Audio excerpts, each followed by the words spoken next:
Good morning and welcome to the Core Connection. I'm Mira Rubin here with you on Enlightened World Network. And today's topic is argue for your limitations and you get to keep them.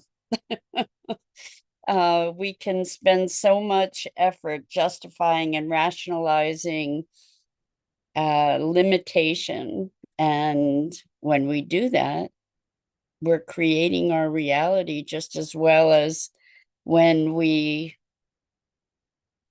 put our attention on expansion and possibility.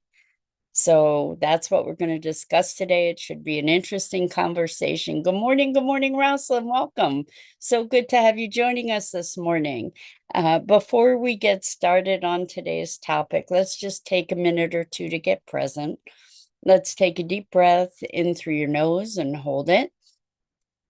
And imagine clean, crisp oxygen flooding your lungs, flowing into your bloodstream, nourishing all your cells, all your organs, bringing vital life energy to your body and being. And as you exhale, exhale any tension, stress, negativity, fatigue. And now let's take another deep breath in through your nose and hold it. This time, imagine brilliant, bright light lighting you up from the inside out, illuminating, electrifying, and energizing all your cells, your molecules, your electrons, creating a brilliant beam of light and energy from your heart out into the world. And as you exhale, exhale any remaining tension, stress, negativity, fatigue. And now let's press our palms together. Vigorously rub your hands together to feel the friction, the temperature, the pressure, the motion, the tickling and tingling when you stop. And allow all those sensations to bring you present right here, right now, into this remarkable physical form that enables us to experience life. Welcome, welcome, welcome. So, today's topic is argue for your limitations and you get to keep them. I was having a spirited discussion with a family member yesterday who was talking about how about their future and about how there were all these factors in the job market that were going to make it impossible for them to get a position, and just really projecting forward a very, very bleak and um, tortured kind of future. And I think that that dynamic is not uncommon. I think it's something that so many of us do, where we kind of buy into a negative narrative of the way things are. The job market is terrible, or the housing market is terrible, or um, whatever. This whole conversation about how terrible things are, and how that means XYZ. That means that I'm not going to find a job, or there's no possibility, there's no opportunity. And we just go on and on. And in a way, that whole conversation liberates us, and I'm using that word somewhat tongue in cheek, from having to try, right? From having a bigger vision for ourselves. And in some way, there's a comfort in justifying why we get to stay small. And I think that this is a really important thing to be looking at, this notion of staying small and justifying our limitations before we even allow things to unfold. And my side of this spirited conversation was saying, you know what, the truth is, and this is the truth, that we do not know what is going to unfold for us. And in this conversation that I had, there was a really great example of that, in that this person had taken themselves to a conference, and at the conference, they met somebody who has become an influential and instrumental person um, in their growth and evolution. They found a mentor, and I said, "Well, how did that happen?" And they said, "Well, it was completely by chance that they met this person." And that makes the case, because it makes it clear that we cannot predict. So what this person was doing was taking the past and taking statistics and taking all these factual foundation pieces of information and projecting them forward. And I said, we are enculturated to believe that the past predicts the future, but that's not really true. And I think it's a common mythos that we have bought into, and it is to our great detriment that we do so, and our peril, because we are living in unprecedented times. There are so many things that are happening now, and at such a pace that we can't use the past to predict what's next. We've not ever faced a climatological crisis that we currently face. We've never had the level, at least not in recorded memory, had the level of technology that we currently have. We've never had artificial intelligence emerging in the way that it is. And this convergence of all these different factors that are individually game changing, but the coalescence of them is new and unprecedented. There's an acceleration of information and change that we have never in recorded time experienced. And so to take the past, which is based in a very, very different precedent, and to put it in front of us and live into that, is not, at the very, very least, counterproductive. And this goes back to something that we've said here many mornings, which is, be careful, be full of care in the way that you curate your stories, because we are creating our reality in every given moment. We are creating our experience of life and whatever it is we're calling reality by the stories that we tell. We're creating the quality of our experience based on the stories that we tell, based on the things that we believe. And it is so blatantly clear that this is the case. This is not up for debate. And the strength of my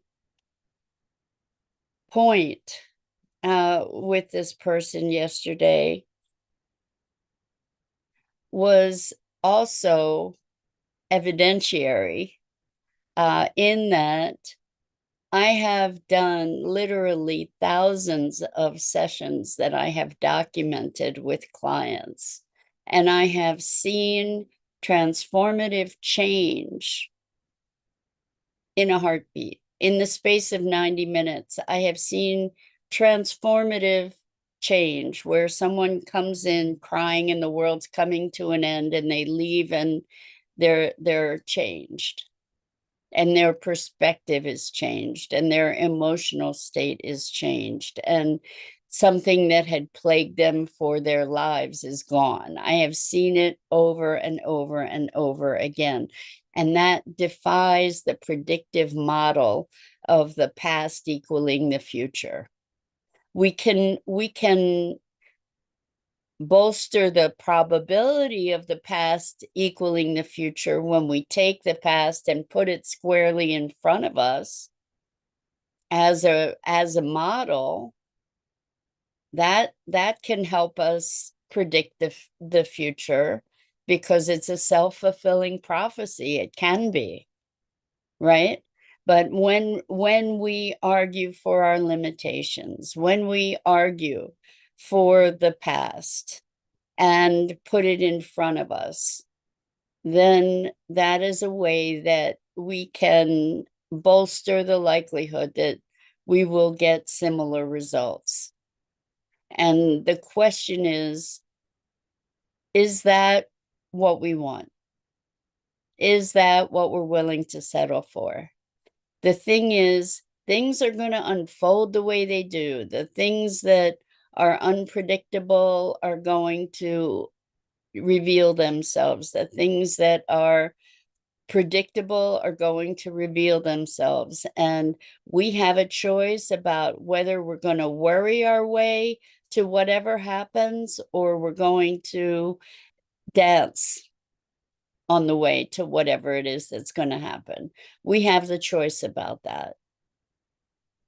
And it can potentially affect the outcome. It absolutely can potentially affect the outcome, and not necessarily, right? But the thing is, if things are going to go downhill, we might as well find a place of peace and joy on the way, rather than ruining these moments, each moment that we have, each precious moment, rather than ruining that by projecting all this stuff forward. So it comes back to presence again and again and again, that when we are present, rather than projecting this negativity from the past, when we are present, we can at least have a greater capacity and potential to perceive opportunity that might not have otherwise been perceived, where we focused and immersed in this notion of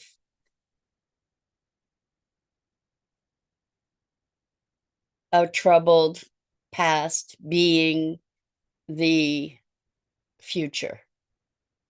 So even with the climate crisis, even with the health crises we face, even with AI and its potential perils, whatever the perils are, we do not know what's going to happen. We did not globally, although some people did predict globally, we did not predict COVID. And who would have imagined, although some people did, that we could shut down the world like that globally?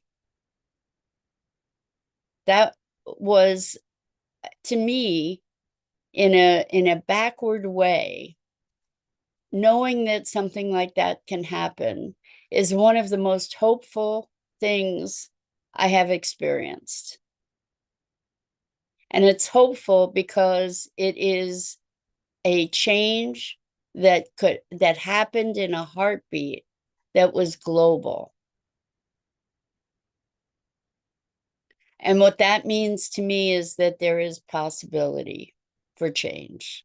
What that means to me is that the unthinkable, the unpredictable, the unimaginable, the impossible can indeed happen. We've seen it. We've seen it. And we may say that that was a negative occurrence. We may say that that was a negative manifestation, whatever value you want to place on that. The thing that I get from it is that it was transformative globally. And it shifted our way of being. I'm not saying that there weren't tremendous tragedies as a result of that, of COVID and what happened globally. But I'm also saying that there were some wonderful things that happened that I see, is that people started looking at what they value in a very different way. And some of us experienced a much greater sense of unity, like how small the world is, and possibility, like that the whole world can align around something. Not to say that everybody was aligned in their opinions or beliefs, but that something can happen that actually becomes a global conversation where action occurred related to that thing. And so I don't believe that we had an event that would have predicted that we had that the galvanization. And so yes, we look for validation of possibility. You know, that's what COVID was for me, is a validation of possibility that might not have ever otherwise been considered. You know, that we can actually come together on the planet. Um, I and that we cannot predict the future. Again, although some people did. You know, that something can happen that just makes everything veer into another direction. And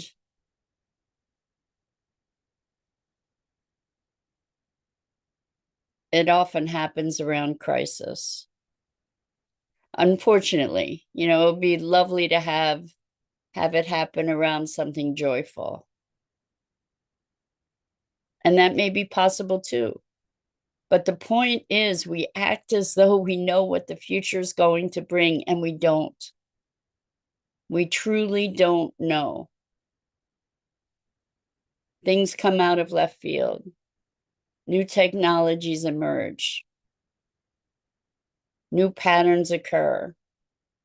And in so many ways, we see that cultural change progresses at a snail's pace, if at all. But on other fronts, there's radical transformation. When we looked at the adoption of ChatGPT in AI, it was meteoric.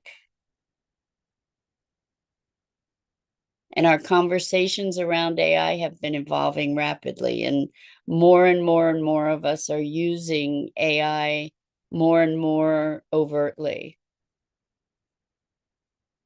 and integrating it more and more into the foundations of our lives, not even knowingly necessarily. I mean, look at browser algorithms and the social media algorithms. All of that's artificial intelligence. It's just coming into a more popular conversation. We're seeing it be more prevalent. We're seeing it be more direct. We're able to use it in a more direct way. But we truly cannot predict the future. And some of us might find that really deeply unsettling. And some of us might find it liberating. And it's important to recognize that when we argue for our limitations, we are creating a case. We are structuring our reality. We are putting up the scaffolding for the reality that we then live into.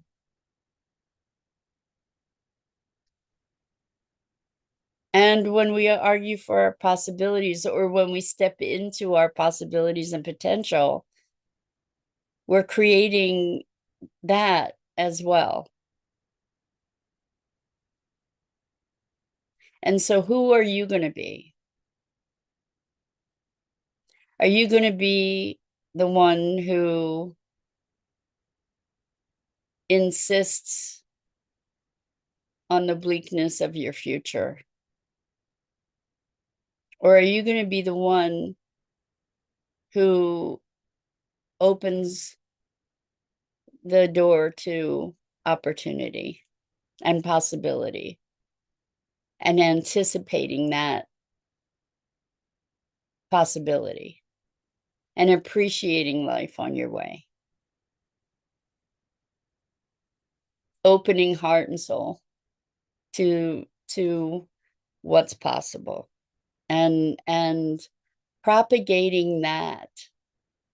Do we want to propagate limitation, or do we want to propagate possibility? Where do you choose to live? I mean, we create our own castles. We can create squalor and strife in our heart and soul and project that bleak vision into our future.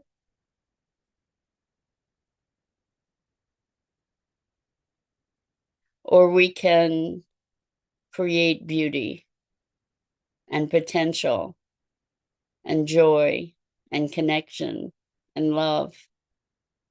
We really do have the power to be creating these things. And so much of it is through the power of our own conversation.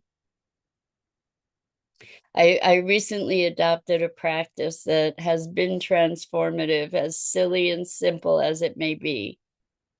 And that is, rather than waking up in the morning going, oh, instead of that, for example, waking up and saying, good morning, magnificent life. Good morning, world. It reminds me of this little kid that I heard about a long time ago, who just would wake up every morning saying, yay, it's today. We get to create that too. What do you prefer?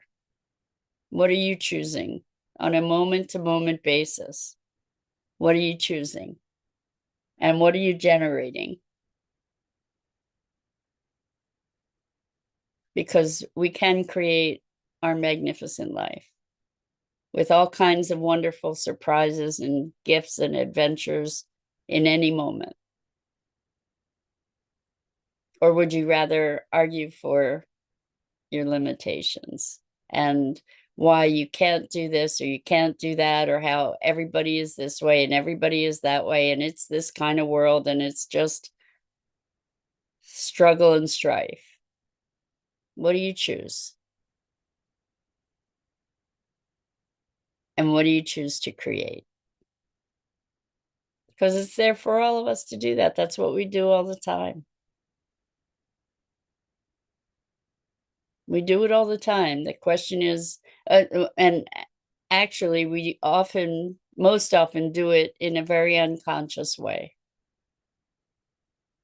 So what happens when we recognize, oh, I'm perpetuating that. I'm continuing that story. I'm creating my experience by the stories that I tell, by the stories I choose to believe. So question the authority of those stories. I mean, this person was saying it all comes down to numbers and statistics, and the statistics show this, and economic theory shows that. And I said, I don't care. It doesn't come down to statistics because there are all kinds of factors that change the experience. And we are that factor. Our consciousness, our being, our intentionality, we are that factor that can create transformative change in any given moment, at least in our own experience. So I invite us all to curate our stories carefully, with care, with attention. And that's it for today. I'm Mira Rubin. This is the Core Connection. And I go live here each weekday morning at 9 a.m. Eastern on the Enlightened World Network Facebook page and YouTube channel. And I invite you to please like, follow, and share Enlightened World Network and me. The links are in the description. And as always, it's a privilege and a pleasure to share these musings together on what it is to be human and what kind of world we can create individually and together.